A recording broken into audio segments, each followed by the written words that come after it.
കനത്ത മഴയെ തുടർന്ന് എറണാകുളത്ത് പലയിടത്തും വെള്ളക്കെട്ട് രൂപപ്പെട്ടിരിക്കുന്നു. Aluva railway station, Pulinchode private bus stand പരിസരം, ഇടപ്പള്ളി ടോൾ ജംഗ്ഷൻ എന്നിവിടങ്ങളിലാണ് വെള്ളക്കെട്ട് രൂക്ഷമായിരിക്കുന്നത്. 20ഓളം കടകളിൽ വെള്ളം കയറിയിട്ടുണ്ട്. ആൻമരിയ സണ്ണി കൊച്ചിയിൽ നിന്ന് വിവരങ്ങൾ നൽകാറുണ്ട്. ആൻമരിയ, ഇന്ന് അതിശക്തമായ മഴയാണ് എറണാകുളത്തുള്ളത്. പലയിടങ്ങളിലും വെള്ളക്കെട്ട് നമുക്ക് കാണാൻ കഴിഞ്ഞിരുന്നു.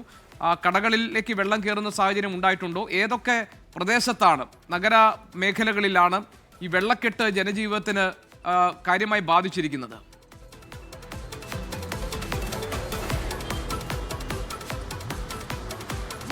ഇന്നലെ അർദ്ധരാത്രി മുതൽ പെയ്യുന്ന അതിശക്തമായിട്ടുള്ള മഴ അത് എറണാകുളം ജില്ലയുടെ മലയോര നഗരപ്രദേശങ്ങളിൽ ഒന്നാകെ മുഴുവനായിട്ടുണ്ട്. ഇപ്പോൾ നമ്മൾ നിൽക്കുന്നത് ഇടപ്പള്ളി ടോൾ ജംഗ്ഷനാണ്. ഈ ടോൾ ജംഗ്ഷനിൽ ഇന്ന് രാവിലെ നമ്മൾ ഈ ഭാഗത്ത് എത്തിക്കഴിഞ്ഞപ്പോൾ ഇത്രയും അധികം വെള്ളക്കെട്ട് ഉണ്ടായിരുന്നില്ല. പക്ഷേ അല്പസമയങ്ങൾക്ക് മുൻപ് പെയ്ത ശക്തമായിട്ടുള്ള മഴ, ആ മഴയിലാണ് ഇടപ്പള്ളി ടോൾ ജംഗ്ഷനിൽ ഈ രീതിയിൽ വെള്ളക്കെട്ടുണ്ടായിരിക്കുന്നത്. മിക്കപ്പോഴും ഇടപ്പള്ളി ടോൾ ജംഗ്ഷൻ സംബന്ധിച്ചിടത്തോളം എല്ലാ മഴയിലും വെള്ളം കയറുന്നതാണ്. പക്ഷേ ഇപ്പോൾ പെട്ടെന്ന് കയറിയിരിക്കുന്ന വെള്ളമാണ്. അതുകൊണ്ട് തന്നെ ചെറിയ രീതിയിലുള്ള ഗതാഗത കുരുക്കും ഈ പ്രദേശത്തുണ്ട്. അതുപോലെ തന്നെ ആലുവ, പുളിഞ്ചോട് ഭാഗങ്ങളിലും വെള്ളക്കെട്ടുണ്ട്. Edappally VR Thankappan road, stadium road, ഈ ഭാഗങ്ങളിലെല്ലാം ശക്തമായിട്ടുള്ള വെള്ളക്കെട്ടാണ് ഈ പ്രദേശങ്ങളിലെല്ലാം ഇപ്പോൾ വന്നുകൊണ്ടിരിക്കുന്നത്. അത് മാത്രമല്ല, ഈ ആലുവ പ്രദേശത്ത് റെയിൽവേ സ്റ്റേഷൻ പരിസരത്താണ് വെള്ളം കയറിയിരിക്കുന്നത്. അതുകൊണ്ട് തന്നെ ആ ഭാഗത്തേക്ക് എത്തുന്നവർക്ക്, കാൽനട യാത്രക്കാർക്ക് പോലും വലിയ തരത്തിലുള്ള ബുദ്ധിമുട്ടുണ്ടാക്കുന്ന രീതിയിലാണ് അവിടെ വെള്ളം കയറിയിരിക്കുന്നത്. പിന്നീട് 20ഓളം കടകളിലേക്ക് വെള്ളം കയറിയിട്ടുണ്ട്. 10ഓളം വീടുകളിലേക്ക് വെള്ളം കയറിയിട്ടുണ്ട്.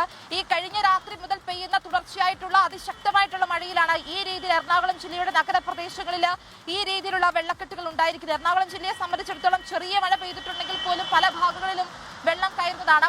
ആ സമയത്താണ് ഇന്നലെ രാത്രി മുതൽ പെയ്യുന്ന ശക്തമായിട്ടുള്ള മഴയിൽ ഈ രീതിയിൽ, അത് മലയോര മേഖലകളിലും ഈ രീതിയിലുള്ള ശക്തമായിട്ടുള്ള മഴ ഇപ്പോൾ പെയ്യുന്നുണ്ട്. രാത്രി മുതൽ പെയ്യുന്ന മഴയായതുകൊണ്ട് തന്നെ ഈ ഉരുൾപൊട്ടൽ സാധ്യതയൊക്കെ കണക്കിലെടുത്തുകൊണ്ട് ജാഗ്രതാ മുന്നറിയിപ്പ് നൽകിയിട്ടുണ്ട്. തീരദേശ മേഖലകളിലേക്ക് ശക്തമായിട്ടുള്ള മഴ ഇന്ന് രാവിലെയോട് കൂടി പെയ്തിരുന്നില്ലെങ്കിൽ പോലും ഇന്നലെ രാത്രിയിലൊക്കെ അതിശക്തമായിട്ടുള്ള കാറ്റാണ് ആ പ്രദേശങ്ങളിൽ ഉണ്ടായിരുന്നത്. അതുകൊണ്ട് തന്നെ അവർക്കും ഒരു ജാഗ്രത നിർദ്ദേശം നൽകിയിട്ടുണ്ട്. മലയോര മേഖലകളിലാണ് ഏറ്റവും കൂടുതൽ ജാഗ്രത നിർദ്ദേശം നൽകിയിരിക്കുന്നത്. ഉരുൾപൊട്ടൽ സാധ്യത കണക്കിലെടുത്തുകൊണ്ടാണ് അവരുടെ ആ പ്രദേശങ്ങളിലുള്ളവരോടെല്ലാം മാറി താമസിക്കണമെന്നുള്ള നിർദ്ദേശവും നൽകിയിട്ടുണ്ട്. എടപ്പള്ളിയെ സംബന്ധിച്ചിടത്തോളം ഉള്ളതാണ് അതിന്റെ തത്സമയ ദൃശ്യങ്ങളാണ് നമ്മൾ ഈ കാണുന്നത്. വലിയ തരത്തിലുള്ള വെള്ളക്കെട്ട് ഈ പ്രദേശങ്ങളിലെല്ലാം വന്നിട്ടുണ്ട്. അല്പം കൂടി മഴ ശക്തമായിട്ടുള്ള ഈ രീതിയിൽ തുടരുകയാണെങ്കിൽ സമീപത്തെ കടകളിലേക്കും വെള്ളക്കെട്ടുകൾ ഉണ്ടാകാനുള്ള സാധ്യതയും ഏറെയാണ്. GK. ശരി, ആൻമരിയ സണ്ണിയാണ് വിവരങ്ങൾ നൽകിയത്. എറണാകുളത്ത് അതിശക്തമായ മഴയാണ്. 20ഓളം കടകളിൽ വെള്ളം കയറിയിട്ടുണ്ട്. ഇടപ്പള്ളി, ടോൾ ജംഗ്ഷൻ എന്നിവിടങ്ങളിലാണ് വെള്ളക്കെട്ട് രൂപപ്പെട്ടിരിക്കുന്നത്. ജനജീവിതത്തെ അത് കാര്യമായി തന്നെ ബാധിച്ചിട്ടുണ്ട്. മഴ ഇപ്പോഴും പലയിടങ്ങളിലും നന്നായി തന്നെ പെയ്യുന്നുണ്ട് എന്നാണ് നമുക്ക് മനസ്സിലാക്കാൻ കഴിയുന്നത്. ആൻമരിയ സണ്ണിയാണ് വിവരങ്ങൾ നൽകിയത്.